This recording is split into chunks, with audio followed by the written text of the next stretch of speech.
Dobro, začenjamo prvi pogovor v letošnjem letu in prvi pogovor v okviru ciklusa dogodkov Banket Lacan. Banket Lacan je serija predavanj, ki bodo letos izvedena v Trubarjevi hiši literature in jih organizira Slovensko društvo za lakanovsko psihoanalizo. In ker je januar, smo se odločili začeti z Janom. Jan Simončič je diplomiral iz filozofije in primerjalne književnosti. Magistriral je v Angliji na oddelku za filozofijo Univerze Kingston v Londonu. Trenutno pa se prav tako pripravlja na doktorat v Veliki Britaniji, kjer se bo ukvarjal z tematiko psihoanalize, se pravi Lacana in Nietzschejeve, Foucaultove filozofije. In predavanje, ki se bo danes odvijalo, nosi naslov Psihoanaliza in ontologija. In vsekakor gre za neko vprašanje, za katerega se morda zdi, sploh v Sloveniji, da najboljše opredeljuje to razmerje med filozofijo in psihoanalizo oziroma je na nek način izhodiščno.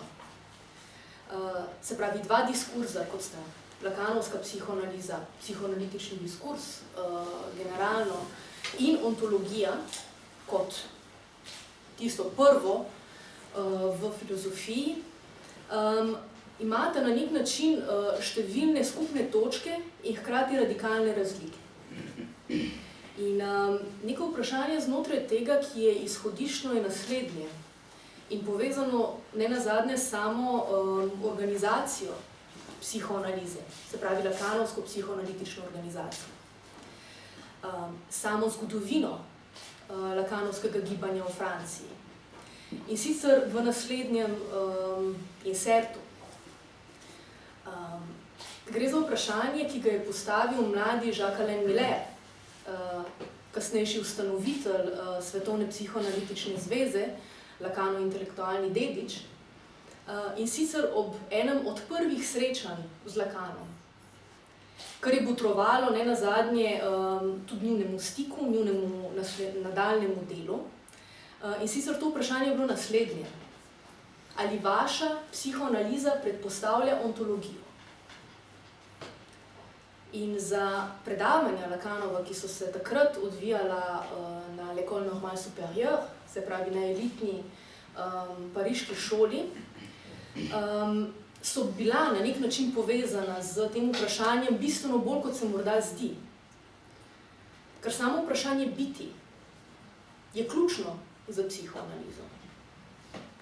Ampak hkrati je opredelitev biti v psihoanalizi zelo drugačna, kot jo postavlja filozofija.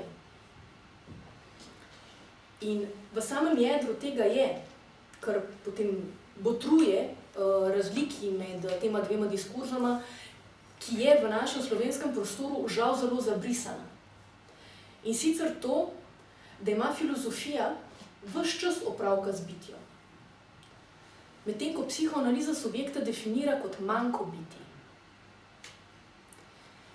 In znotraj tega je samo vprašanje naslednje.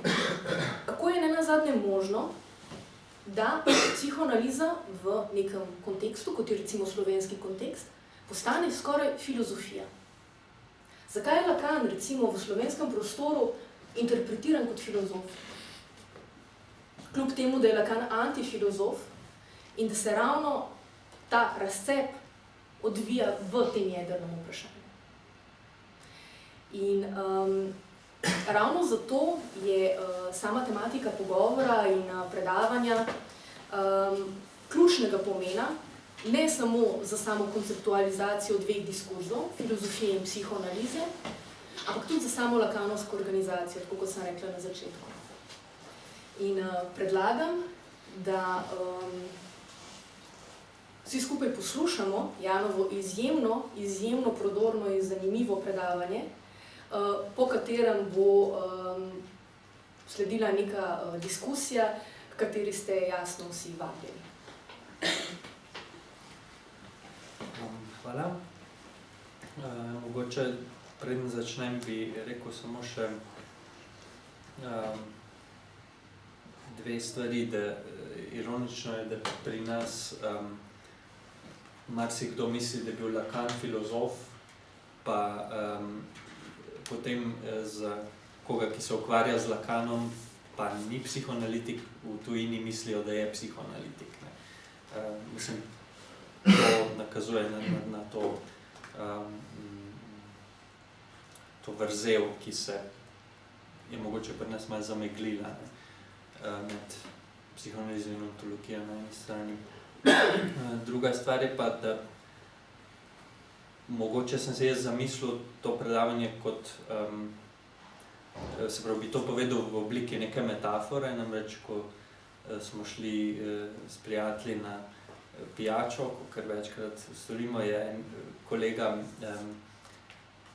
ko smo se usedli za mizo, je bila polna kozarcev od piva, tistih z ročajem, in je potem en prijatelj postavil kozarce vse z ročajem v eno smer, zato da je lahko natakarca potem pobrala vse kozarce hkrati. Tako da mogoče bi jaz poskusil nekaj tazga, neke ročaje tega problema nastaviti, pa da mogoče poskušate škoda, ker nimamo piva, sicer tukaj.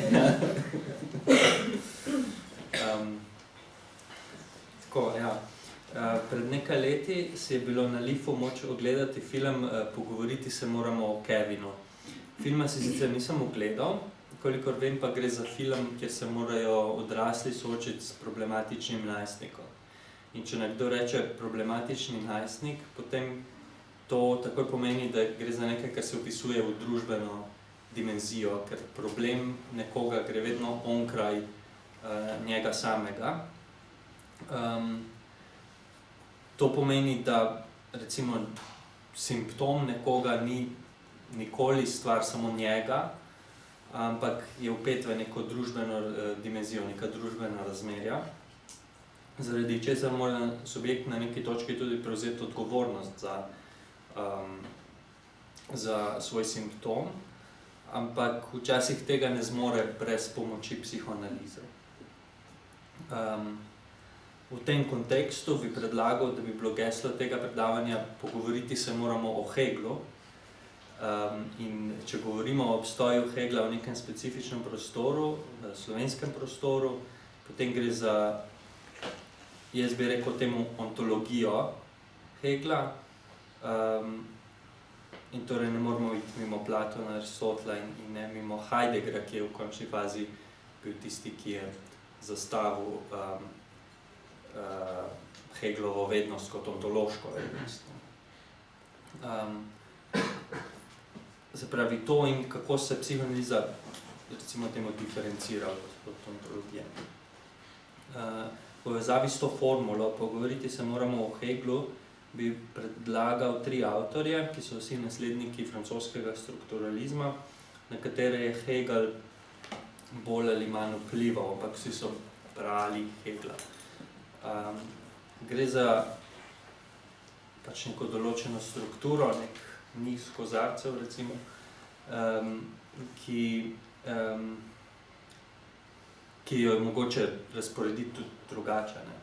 Ampak ti avtorji so vsak zase nasledi neke nemožnosti v Heglu in ti nemožni Hegli so prvič znanstveni Hegel, če znanost razumemo kot moderno znanost in ne kot Heglovo znanost.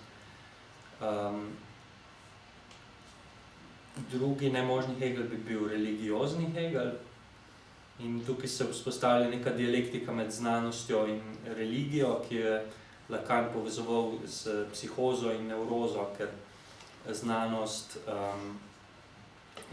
zašije subjekta, se pravi izključi subjektivnost in religija potlačuje resnico. Temu je dodal še tretjo, še magijo, ki pa pravi ne pojasni ničesar. To je bilo v Science Vérité et la Vérité. Zanimivo je, da je rekel tudi to, da je psihoanaliza bolj znanstvena kot religiozna, ker jo zanima ravno pač neka resnica, tudi da je bolj umetniška kot znanstvena, ker ve, da gre pri resnici za konstrukcijo in ne za neko naprejšnjo danost v materiji. In tretji nemožni Hegel je, lahko bi kdo mislil umetniški, ampak jaz bom tukaj rekel psihoanalitični Hegel. In če zdaj pritaknemo koncepte tem trem nemožnosti, koncepte, ki subvertirajo nove možnosti in ki so jih te avtorji proizvedali ali pa nadaljevali od Hegla, so to plastičnost, kjer je subjekt znanosti razkrit kot prispevajoč k formi, ki jo prejme, recimo temu formi možganske materije. Drugi koncept je kenoza, kjer religiozni subjekt izprazni svojo substanco, ko se Bog materializira v Jezusa in Jezus sublimira v svetega duha in tako naprej. In tretji koncept je koncept jouissance, kar je francosko ime za užitek in še posebej smrtonosnost tega užitka. In ta zadnji koncept,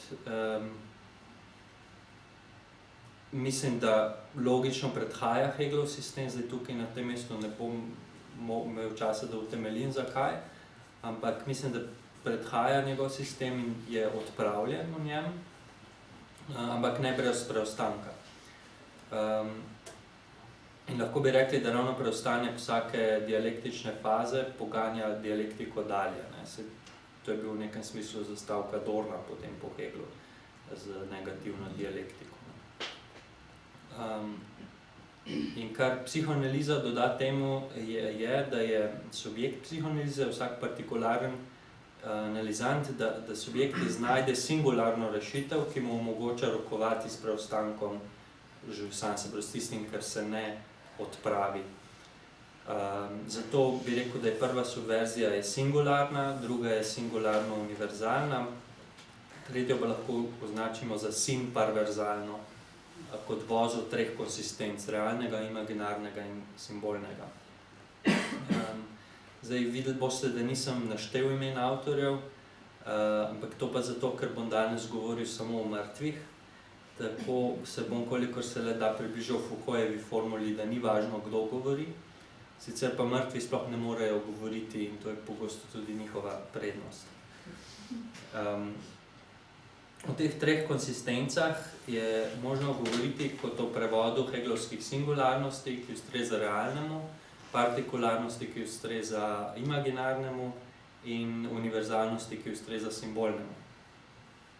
Ampak se pri tem rekodiranju oziroma prevodu iz Hegla v Lacana zgodi neka presežna vrednost, recimo temu. Namreč vrednost konsistencije v tem, da so te povezane s kliničnimi kategorijami, ki nastanejo na presečišču konsistenc. Tako se nekaj, kar naj bi bilo univerzalno, pretvori na subjektivno raven. Ko gre za psihoanalizo, ni mogoče več govoriti o univerzalnih resnicah, vsaj ne v nekem smislu univerzalnih diagnoz psihiatričnih, ki bi potem vse subjekte subsumirale pod neko to ali ono okence. Če naštejemo ta presečišča, ki jih Lacan postavi v seminarju z naslovom RSI, se pravi realno, simbolno in imaginarno, to so simptom, ki je realno v imaginarnem in v katerem se kaže, da ni užitka velikega drugega, ker ni drugega od drugega. Se pravi, simptom je subjektov lastni simptom, lastni užitek. Tisto, kar on postavi v velikega drugega. Nadalje realno v simbolnem kot falični užitek, ki parazitira na simbolnem, in simbolno v imaginarnem, ki je jouissance, se pravi, Lacan je to pisal kot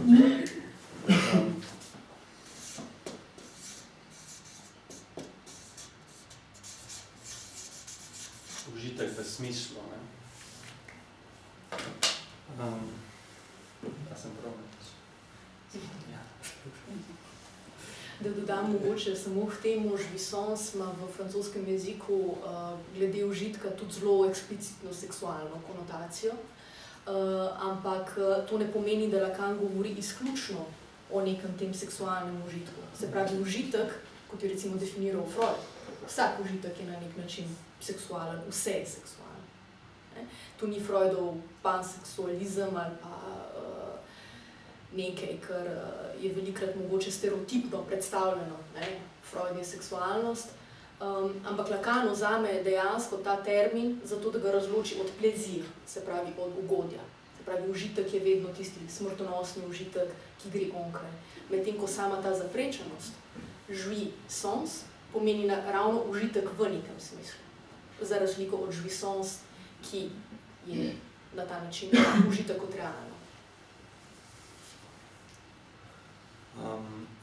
Tem trem presečiščem je Lacan dodal še četrti element, ki povezuje tri konsistence v vozu na meji med simbolnim in realnim.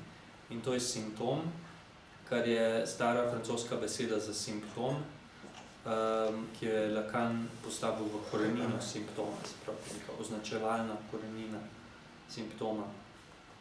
In psihoanaliza si prizadeva za to, da subjekt v analizi proizvede ta simptom, ki se ga lahko zapiše tudi kot označevalni subjekt čez užitek v objekt jouissance, se pravi označevalni gospodar.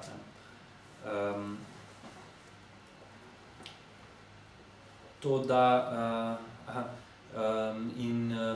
to je temeljno enigmatično izkustvo subjekta za njegov singularni užitek.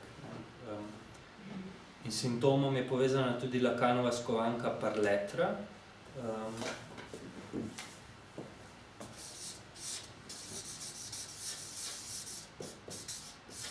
Par lettre, ki sama deluje kot nekakšen simptom, mogoče bi lahko rekel, so kot Freudov simptom, ampak pri tem je potreben nek zadržek, ker je ni iznašel Freud sam, zato ker simptom mora v klinični situaciji izustiti analizant sam. Par lettre je neologizem iz francoskih glagolov govoriti in biti, se pravi parle in être. In če je Lacan uporabil za to, da je z njo nadomestil izraz nezavedno, ki je negacija zavesti, potem to nakazuje tudi na neko zamenjavo, recimo temu ontološke materije, iz katere črpa psihoanaliza. Seveda je pa treba takoj dodati, da psihoanaliza ni ontologija, saj se nezavedno ne posoja ontologiji, kot je dal vedeti Lacan v seminarju 4 temeljni koncepti psihoanalize. In isto mora veljati tudi za par lettre, in to je zato, ker se pravi, tudi par lettre kot simptom ne predpostavljata smisla, kakršnega pripisuje filozofija neki biti, recimo. In problem ontologije je ravno v tem, da skuša osmisliti eksistenco in s tem zatava ali zdrsne stran od realnega. V uvodu v Bit in čas Heidegger piše, da je Aristotel razumel bit kot transcendentalno, univerzalno, ki stoji, citiram, nasproti mnoštvu najvišjih generičnih konceptov z materialno vsebino kot enotnost analogije. Heidegger je na to nadaljeval, konec citat, Heidegger je nadaljeval, da v Hegelu v znanosti logike obdrži to univerzalnost biti, medtem ko se odpove problemu enotnosti biti v kontrastu z mnoštvom kategorij z materialno vsebino. In o tej enotnosti pri Hegelu bom spregovoril malo kasneje. Lahko bi rekli, da se odpove temu kontrastu med univerzalnostjo in mnoštvom materialno vsebino zato, ker se mnoštvo odpravi v univerzalnost. Temu Aufhebung je Heidegger dodal vprašanje po smislu biti, kar je logično vprašanje. Kakšen smisel namreč ima biti, če pa gre onkraj vse materije? Se pravi, gre za vprašanje po smislu in pomenu. Po eni strani je to, kaj pomeni, ali kaj signifikantizira biti, oziroma kaj označuje, če ne označuje materije, temveč zgolj in samo univerzalno. In po drugi strani je vprašanje, kako potem smiselno govoriti v biti, se pravi, kateri označevalci sledijo iz tega. In rekel bi, da je Heideggerov projekt klarifikacije biti zanimiv zato, ker je vanj opisana nemožnost. Po eni strani bit ne more pomeniti nič drugega kot samo sebe, pravi obstoj govorice in subjekta. Te govorice, po drugi strani pa v biti ni mogoče smiselno govoriti, saj če iz nje sledi kakšen označevalec, potem je to vselej označevalec nečesa materialnega, se pravi nečesa drugega, kar bit sama je. Zato Heidegger že na začetku biti in časa pove, da je bit, kljub temu, da se predpostavlja kot nekaj samoumevnega, pravzaprav najbolj obskuren koncept, kar jih je. To aporijo ali paradoks je Lacan predstavil na topološki način in sicer z vpeljavo dveh krogov in njunega presečišča. Pri tem se Lacan ne umešča na presečišče Hegla in Heideggera, kot bi se morda zdelo. To bi bilo res, če bi bil Lacan filozof, vendar pa ni filozof, saj se je med Heglom in Heideggerom zgodil Freud. Da bi lahko rekli, da, oziroma med njima in Lacanom, da bi lahko rekli, da čeprav sta se oba postavila na konec zgodovine ali konec metafizike, konec filozofije ni prišel s Heglom ali Heideggerom, temveč smo zato potrebovali Freuda in njegovo invencijo nezavednega. Nezavedno, ki gre onkraj subjekta, filozofija pa gre tudi vedno onkraj svojega konca.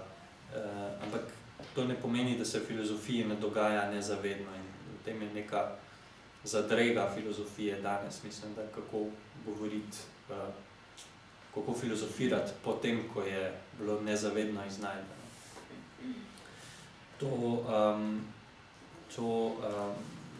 Ta paradoks, ki sem ga omenil, je Lacan zapisal na topološki način, je zapisal kot vel alienacije, se pravi kot neko izbiro med, kjer pa me razoril z izbiro denar ali smrt ali življenje. In očitno je, da če vzamemo, če bomo dali denar, bomo izgubili denar, če bomo pa izbrali življenje in ne bomo dali denarja, bomo pa izgubili oboje. Drugače pa je to zapisal kot bit oziroma subjekt.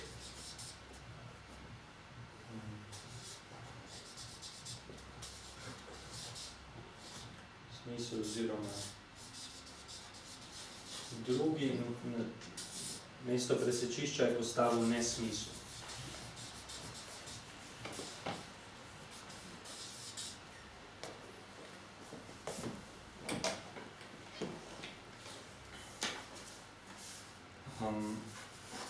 Ali bi pa v tem primeru izbrali življenje brez denarja, kar je recimo tudi veliko dejstvo, večkrat.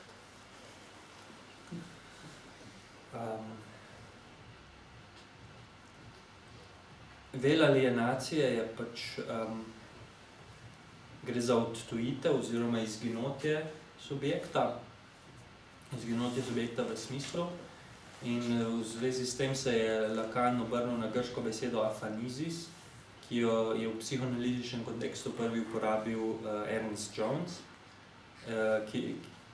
da bi poimenoval izginotje spolne sle, seksualne sle.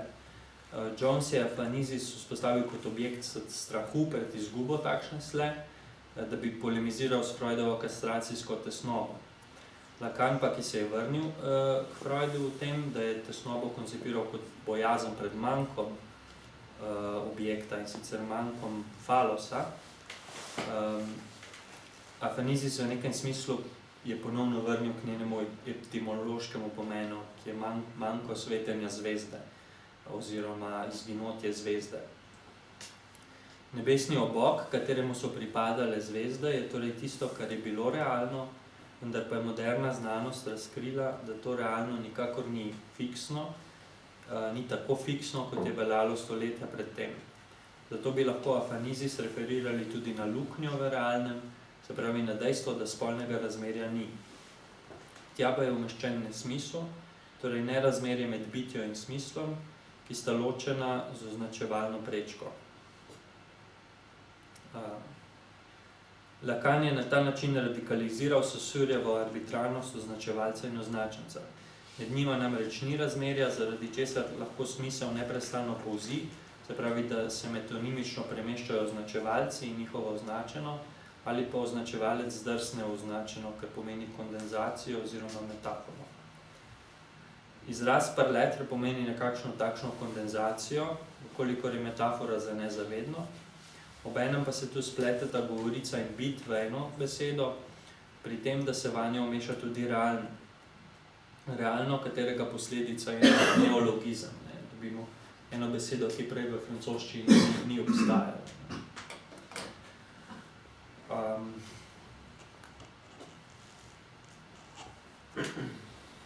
Zato obenem označuje alienacijo in separacijo, kar je koncept, s katerim je Lacan subvertiral Hegla. In sicer tako, da je separacija pri Lacanu obratna pot od alienacije, se pravi pot nazaj k subjektu, le da pri tem subjekt proizvede izgubljeni objekt namesto svojega lastnega izginotja. Ta objekt je objekt jouissance, se pravi je objekt motnega užitka oziroma objekt ptia. Ker je ravno objekt ptia tema prihodnje številke revije Kartel oziroma Revije društva. Revije društva, ja. Objekt želj. Ki jo izdaja Slovensko društvo za lacansko psihoanalizo. Bom govor o tem prepustil tistih, ki vedo več, kako se takšen objekt uporablja v psihoanalizi in še posebej o tem, kako se znotraj analize psihoanalitik umešča na pozicijo objekt ptia. Dodal bi še to, kar Lacan sam pravi o separaciji. In spostavi namreč, da gre v shemi za dva manjka, ki se prekrivata. Gre za manjko biti in za manjko smisla.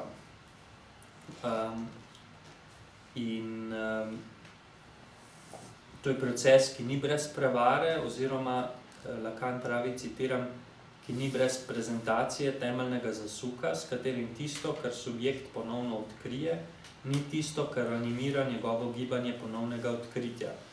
Tako pride do začetne točke, ki je njegov manjko kot tak, manjko njegovega afanizis. Konec citata. Z drugimi besedami, potem, ko je bil subjekt naslovljen strani drugega, naprimer strani matere, in potem, kot se njegova želja ni povsem skladala z njeno, ter je njemu ostala neznana, se je subjektova želja konstituirala v tej povratni poti skozi manjko. Načel pa bi še vprašanje vednosti in znanja v kontekstu ontologije. Namreč, če se piše in govori o ontologiji, potem se predpostavlja, da nekdo nekaj ve o njej in da nekdo zna pisati in govoriti o njej. Že Platon je povezal vednost episteme z realnim oziroma z univerzalnimi večnimi formami. To realno seveda ni lakanovsko realno, temveč je realno, kakršno ustrajalo vse do Hegla ali pa tudi do Heideggera in ga ni mogoče razločiti od realnosti. Realnost pa ima za Lacana strukturo fikcije, ni nič drugega kot bit in je v tem smislu imaginarna. Platon je sicer episteme ločil od tehnai, se pravi tistega, kar pripada senzoričnemu, zaznaju, vendar pa za Lacanovo imaginarno takšna distinkcija ne velja, saj če nekdo nekaj teoretsko vidi v nečem, je to še vedno na ravni podobe, ker Lacan je opredelil podobo kot ne samo v tem, da bi nekaj zaznavali, ampak kot tisto, kar da zaznavi enotnost, ki je vselej iluzorna enotnost. In Aristotel, ki je bil v nekem smislu bolj sistematičen od Platona, je na podlagi Platonove dediščine razločeval med tremi tipi vednosti ki so vsi pripadali sferi praksis kot aktivnosti svobodnih mož in ne poezis kot aktivnosti sužnjev po nujnosti. Ti trije tipi vednosti so episteme, tehne in phronezis. Epistema je vednost upravičevanja in razumevanja, tehne je vednost o načelih produkcije nekega objekta, se pravi znati producirati nekaj materialnega, medtem ko phronezis sodi k praktični etiki. Na tej točki bi upeljal Lacanovo razločevanje med vednostjo, ki pripada simbolnemu, v francoščini je to savoir, in znanjem, ki pripada imaginarnemu, kar je v francoščini connaissance. V razločitvi na ti dve vednosti odmevata nezavedno in zavest.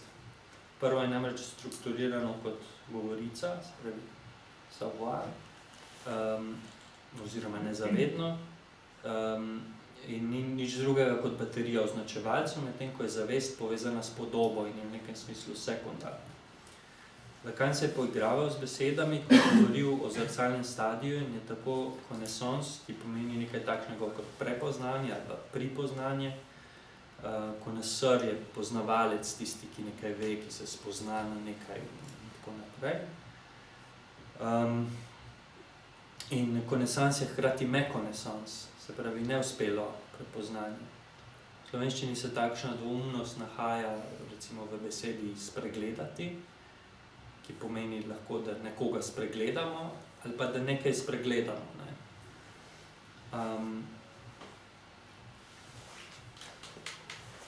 Se pravi, vidimo in zgrešimo. In tisti, ki pretendira na znanje, na connaissance, po nujnosti zgreši, po nujnosti spregleda, medtem ko tisti, ki cilja na vednost, lahko artikulira neko resnico v simbolnem. Zato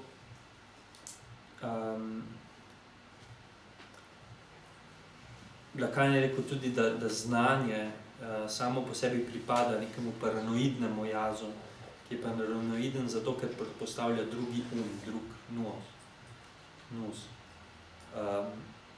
Psihoanaliza pa na splošno subjektu vzpostavlja nekaj takega kot nadzorovano paranojo, se pravi. Imaginarno je subjektu vsele je del subjektivnosti. Ne gre za to, da bi se morali znebiti, ampak mogoče Lacan bolj govori o tem artikulaciji v simbolnem, ki je bolj zanimiva. Vednosti ali pa znanja o realnem pa ne more biti, saj realno tisto, kar se zgodi recimo v tej dvoumnosti glagola spregledati.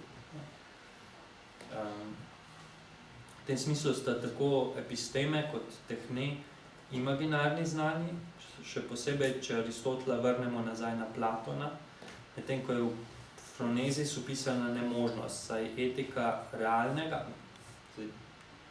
če prevajamo te pojme v nek Lacanov jezik, etika realnega ne predpostavlja nobenih imperativov oziroma nekih načel za posamično dejanje. In več o zadevah, povezanih z etiko psihoanalize, poudarkom na slovenskem okolju, si boste lahko prebrali tudi v intervjuju, ki sem ga opravil z Nino. In intervjuja sicer večina večjih medijev ni želela objaviti, ker mislim, da je dregnil v neko točko, v neko nevralgično točko, ampak nekje bo zagotovo objavljen. Tako da mimo te digresije gremo naprej k Platonu, ki govori o podobi in posnetku.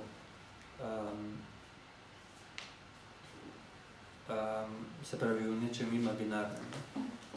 Vendar pa bi rekel, da epistemologija francoske episteme 20. stoletja, že posebej to, kar iz nje naredi Lacan, se pravi, upelje subjekta nezavednega, ki je strukturirana kot govorica.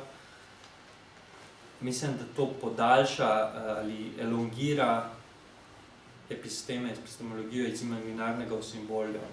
In morda bi na tej točki temu lahko rekli tudi realongacija epistemologije nezavedne.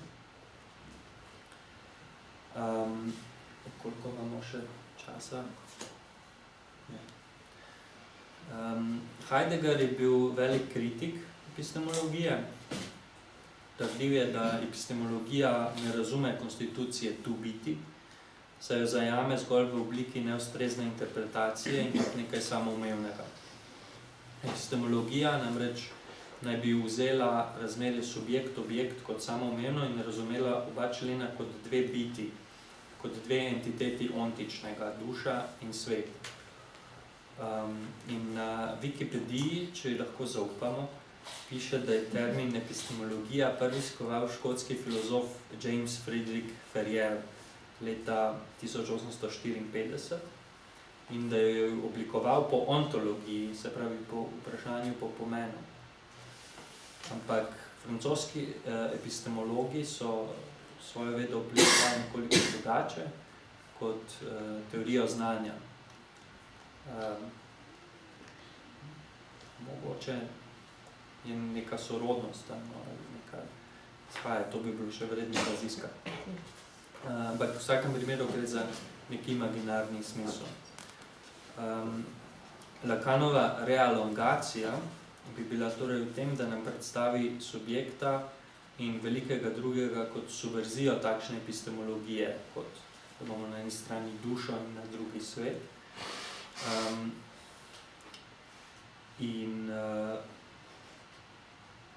Lahko bi rekli tudi, da že sama francoska epistemologija začne s to subverzijo. Lacan postavi na mesto duše in sveta subjekta in označevalca, kar je vsem nekaj drugega.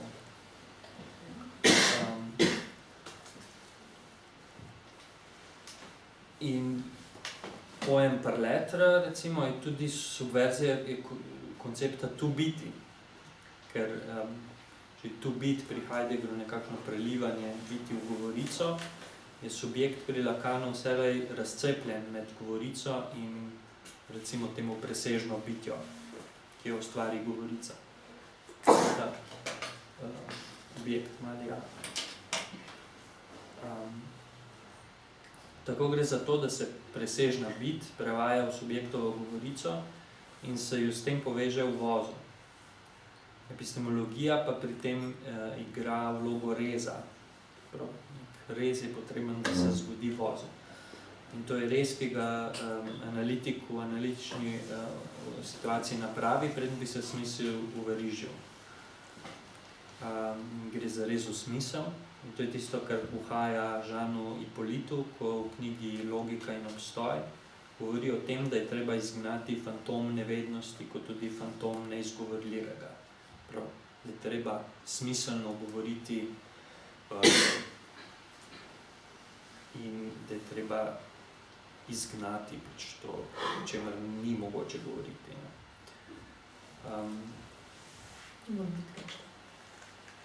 Ja.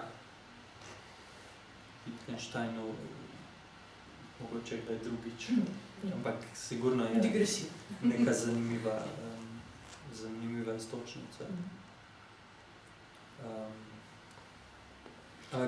Hipolitov problem je Hegelovski problem, ki ga je pač ontologija potem tudi prevzela, in sicer kot neka pretenzija, da je mogoče resnico izreči v celoti, kar je še pri Hegelu še posebej očitno je to, da je hoče povedati v obliki koherentne zgodbe od začetka do konca, ki je nov začetek in vodi do novega konca in tako naprej.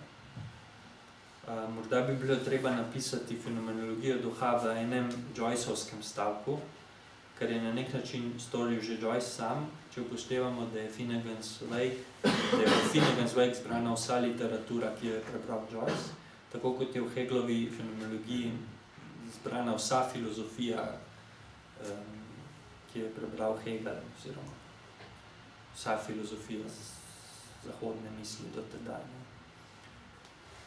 Razlika je seveda v Joyceovi invenciji neologizmov, ki zastavljajo povsem drugačen odnos do totalitete.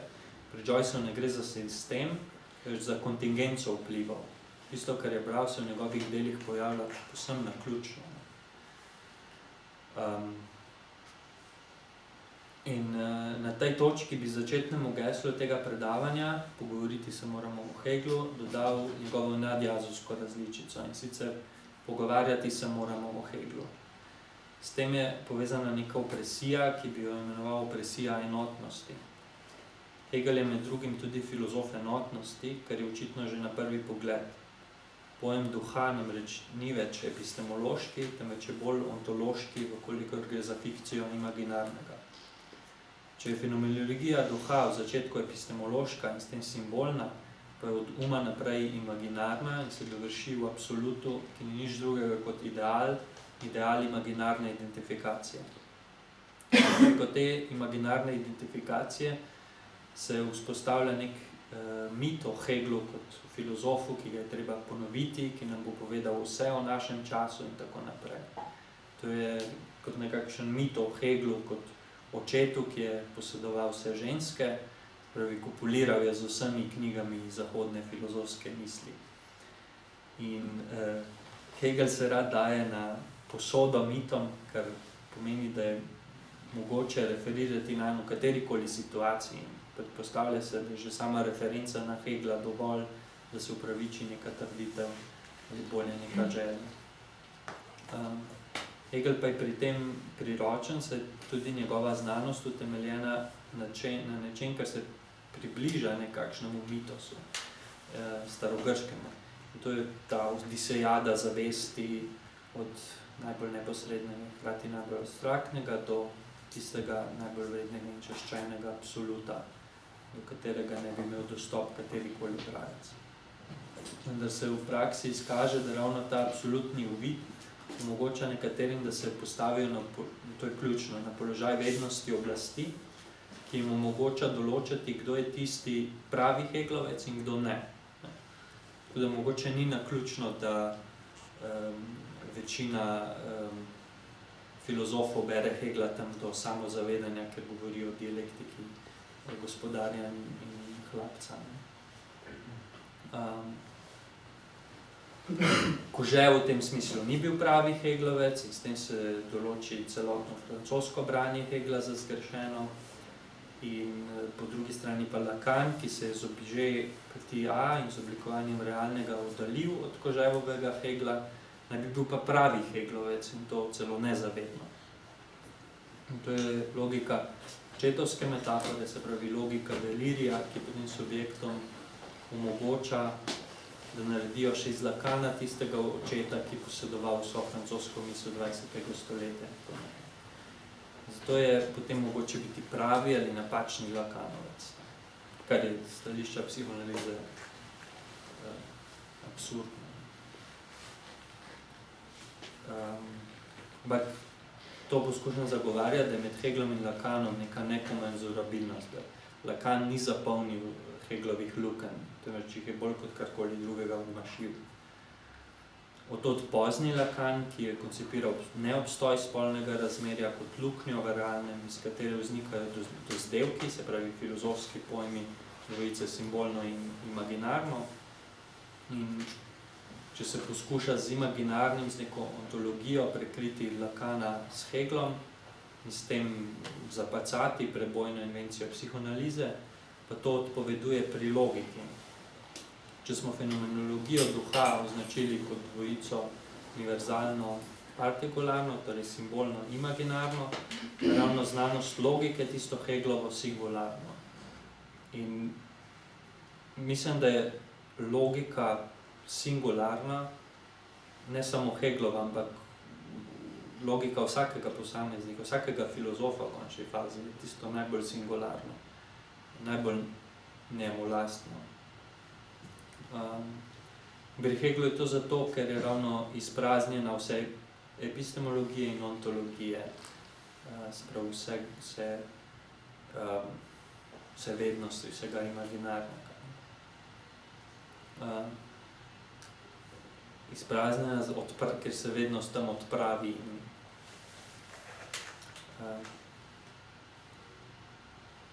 in omogoča užitek v igri z logičnimi pojmi. Ti logični pojmi so pri Heglu specifični, so bit, bistvo in pojem. In to niso pojmi, ki jih najdemo v Lacanovi logiki. To bo zato, ker je Lacan povsem antiheglovsko, antifilozofsko operiral z matematično logiko in topologijo. V tem je Lacanova logika matemov, predeljena kot logika realnega.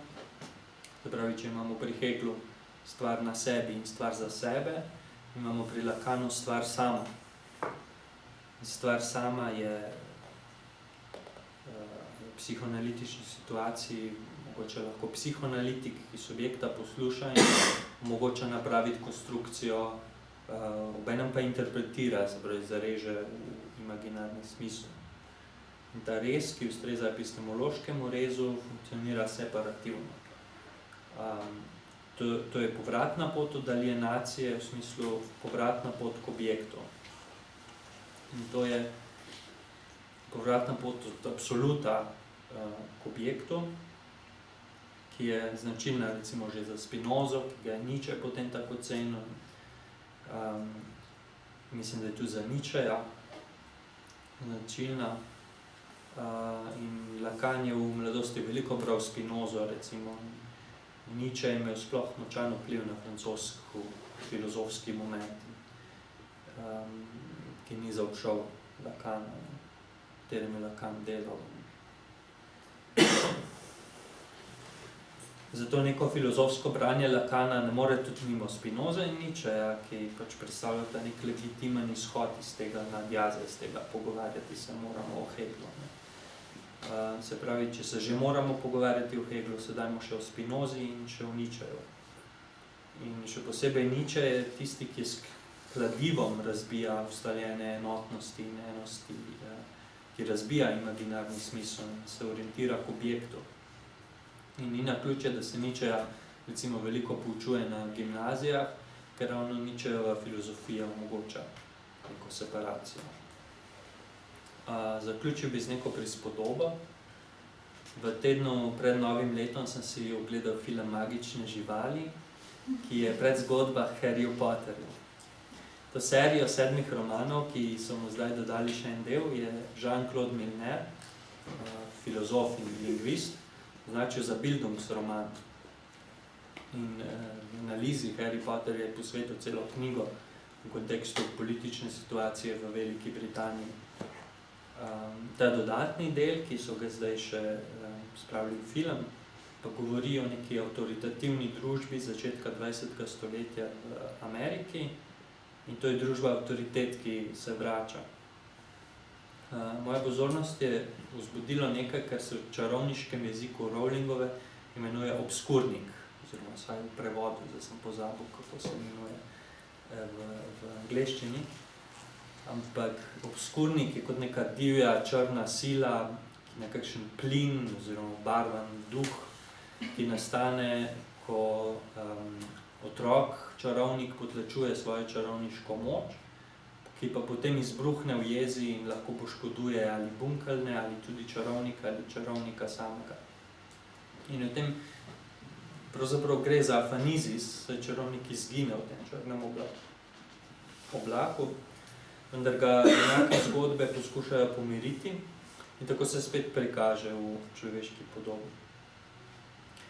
In mislim, da takšna smrtonosna moč, ki gre onkraj subjekta, ni nič drugega kot jouissance oziroma gon smrti. In ta koncept bi za zaključek prevedel Nietzschejevo večno vračanje enakega v paru z nadčlovekom. To je gon, ki gre onkraj človeka in ki se kontingentno, vendar večno vrača v užitku. In skupnost psihoanalitikov, ki je nekoliko drugačna od skupnosti čarovnikov,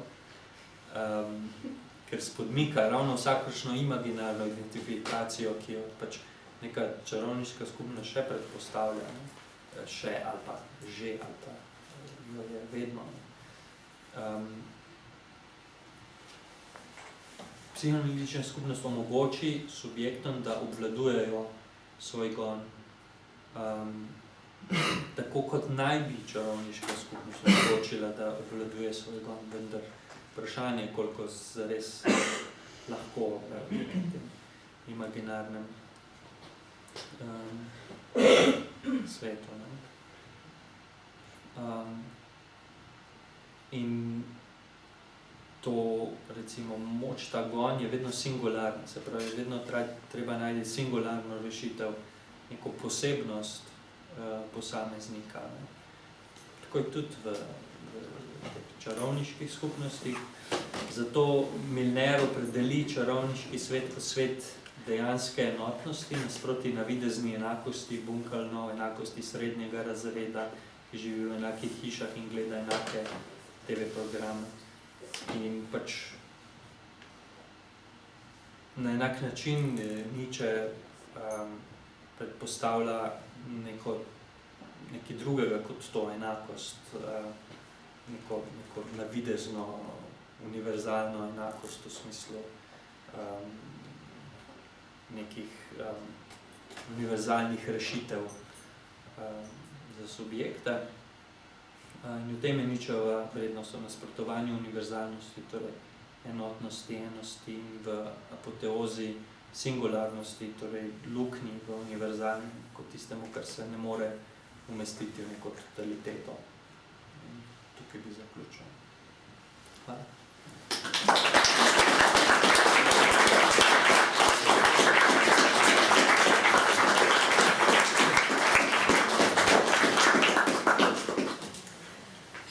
Dobro, predlagam, da zdaj mogoče malo še čaramo za vprašanji, ki bi bila.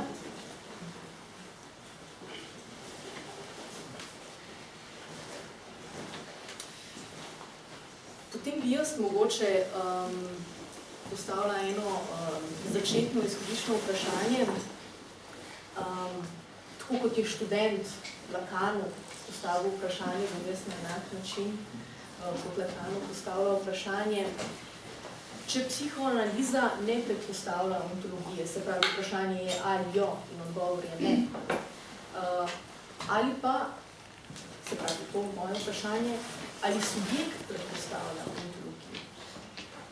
Ali vaš subjekt psihoanalize predpostavlja to filozofsko dikcijo?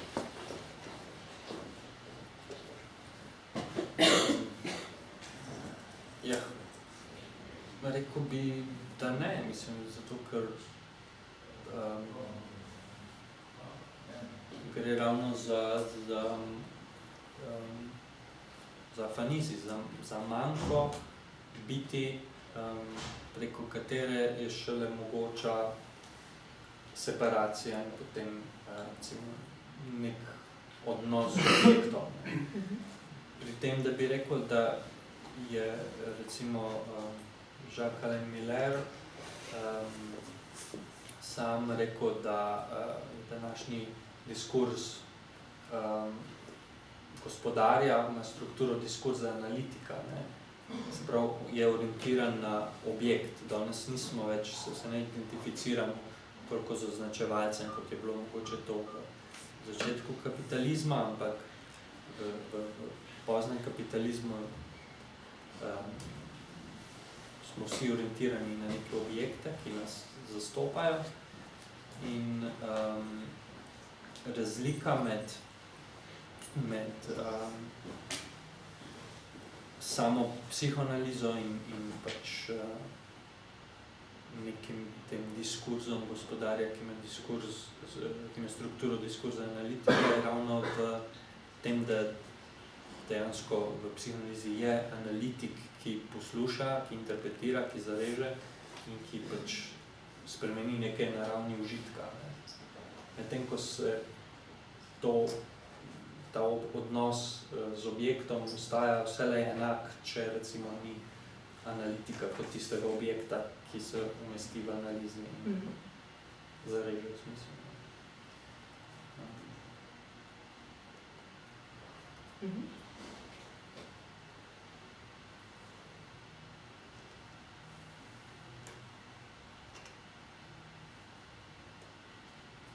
Kakšna čarovnija vprašanj?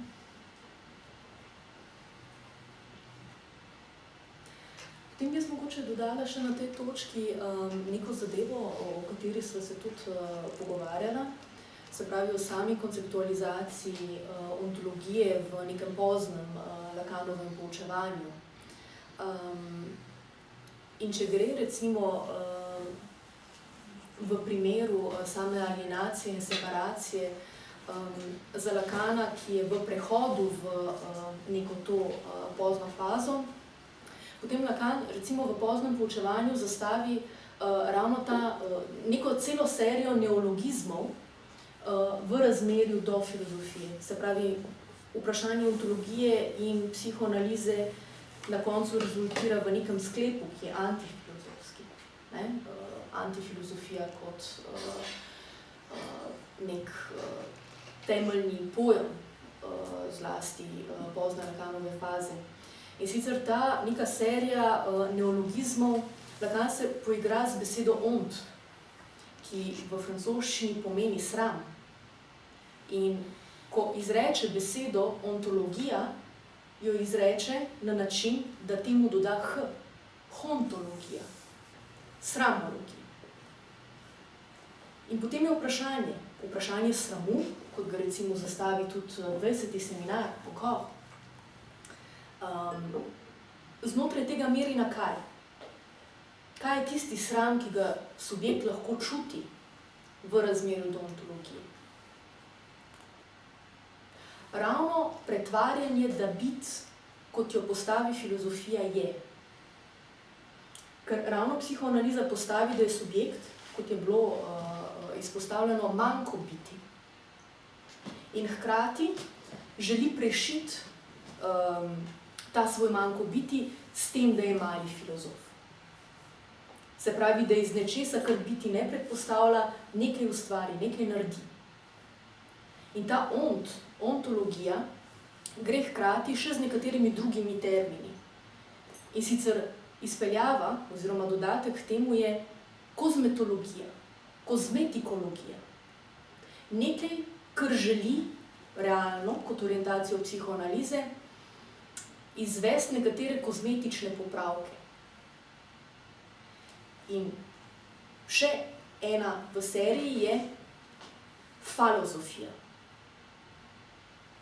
Falos kot označevalec moči, kot diskurs gospodarja, kot tisto, kar psihoanaliza ravno obratno je, se pravi, biti analitik ravno ne predpostavlja falične fantazme.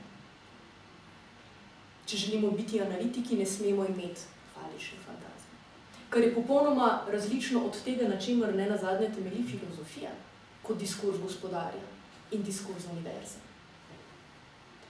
In ta falozofija implicira natanko to, da je filozofija diskurs moči, falične pozicije, faličnega označevalca, ki je ravno v tem, da tam je nek označevalec kot bit, ker je bit po označevalcu.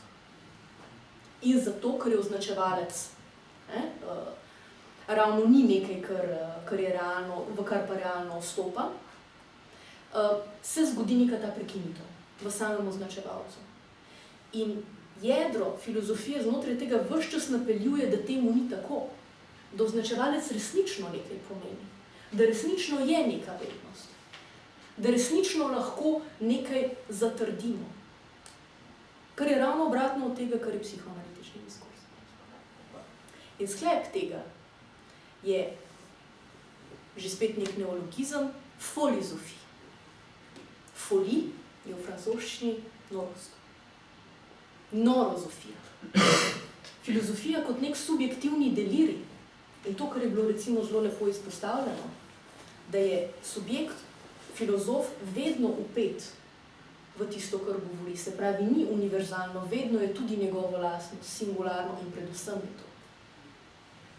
In v tem nastopi neka ta modalnost logike, ki je univerzalnost filozofije in ne nazadnje Hegel kot pomemben zastopnik, ne nazadnje neke te logične modalnosti, v razmerju do Lacana in subjekta psihoanalize, ki je popolnoma singularno, ki ga nič od te označevalne strukture širše, ne nazadnje in zlasti ob koncu, ne sme zajeti.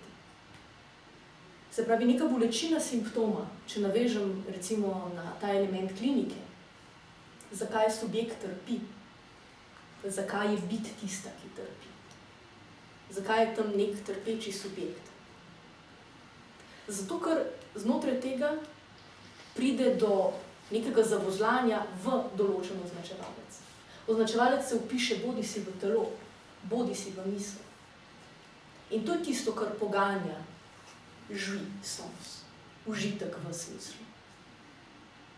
In psihoanaliza ne nazadnje meri na to, da prekine to prečko, ki je užitek v smislu, v nek razpust v užitku, ki je jouissance, brez tega razceta. In to je recimo neka ta, kar je bilo enkratno urisano med samim razmerjem med samim diskurzom ontologije in filozofije in na drugi strani same psihoanalize s popolnoma drugačno diskurzivno logiko, kjer je ta označevalec, recimo S2, bil potem postavljen na popolnoma drugačno strukturno mesto. Se pravi S1 kot ta nesmiselni označevalec in S2 kot smiselni označevalec, kot vednost. In v diskurzu filozofije je ta S2 postavljen ravno na tisto, kaj poganja filozofijo. Je ravno ta želja po vednosti. Medtem ko v samem analitičnem diskurzu se meri na padec vednosti. Ker je vednost o nečem in ne nazadnje v sami bolečini subjektovega simptoma. Tisto, kar poraja njegov občutek nesmisla, občutek, da nekaj ni možno, inhibicija. Ne nazadnje razpustitev v nekem subjektivnem delirju.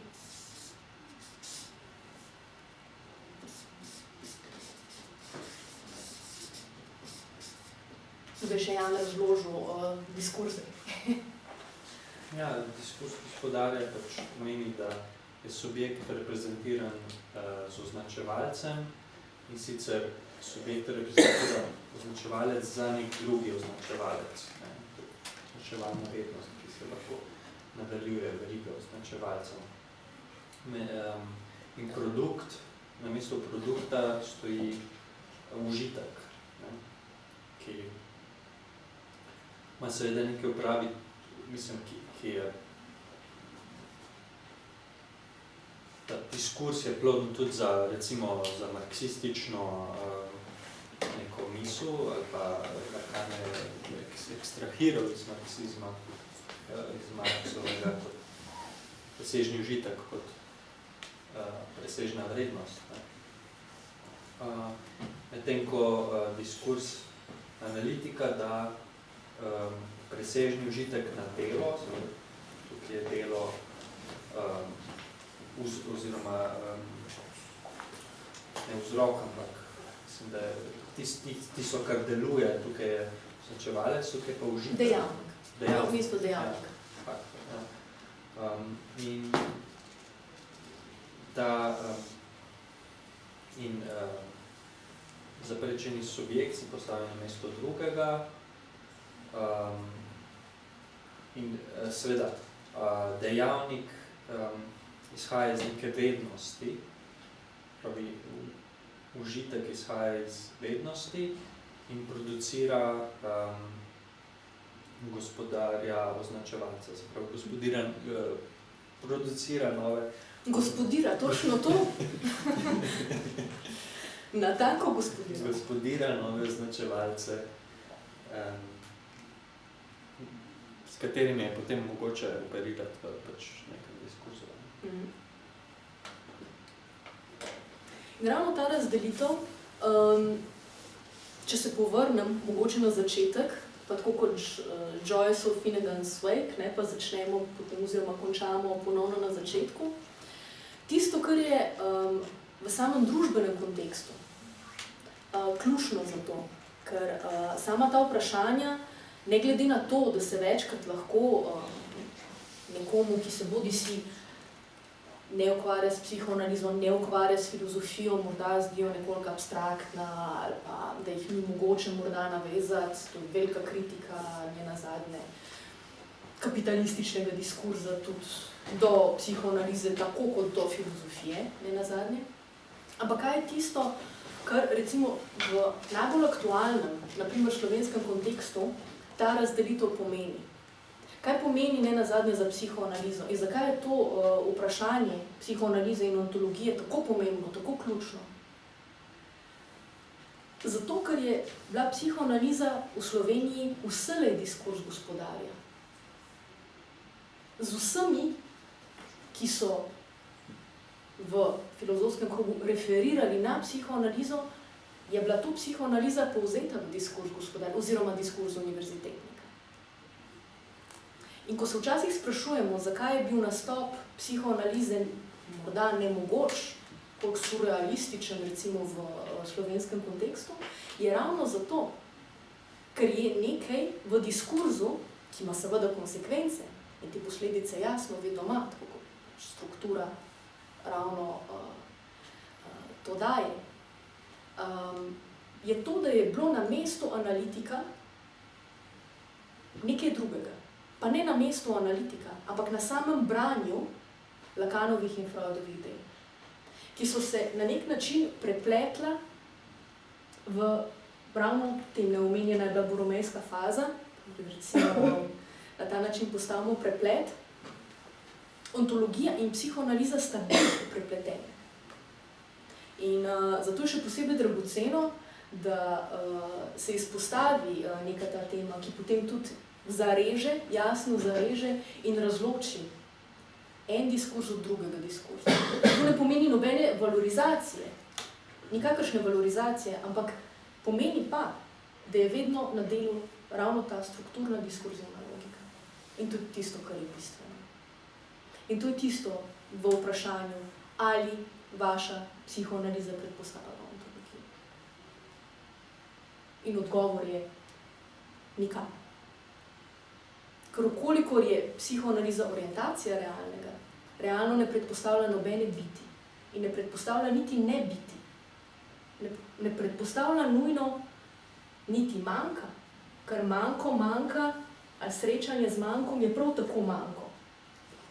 Realno je brez predikatov. In okolikor je psihoanaliza orientacija realnega, se ravno to prešitje, ki ga filozofija na nek način želi uveljavljati, ne more zgoditi. In to je tisto, kar tudi nenazadnje v našem prostoru odpira to neko pomembno razločitev med diskurzi, ki je pomembna za filozofijo in za korektno ukvarjanje nenazadnje z filozofskimi in na drugi strani s psihoanalitičnimi koncepti. Tako da ravno izhajajoč iz tega se Janu zelo lahko zahvaljujemo, da je odprl to temo, ker predpostavlja natanko ta rez in zares gre. Tako zares kot zares. Tako da zdaj bom zarezala in bom na tej točki rekla, da lahko zaključimo, razen če še kakšno vprašanje. Ne, potem se zahvaljujem tudi vam in vas vabim na naslednji dogodek Banketa Lacan, ki bo 1. februarja. In informacije o tem bodo posredovane tako prek Trubarjeve hiše literature, kot prek našega društva, Društva za lakanovsko psihoanalizo in izobraževalnega centra Arheon, ki deluje v okviru tega. Najlepša hvala in lep večer.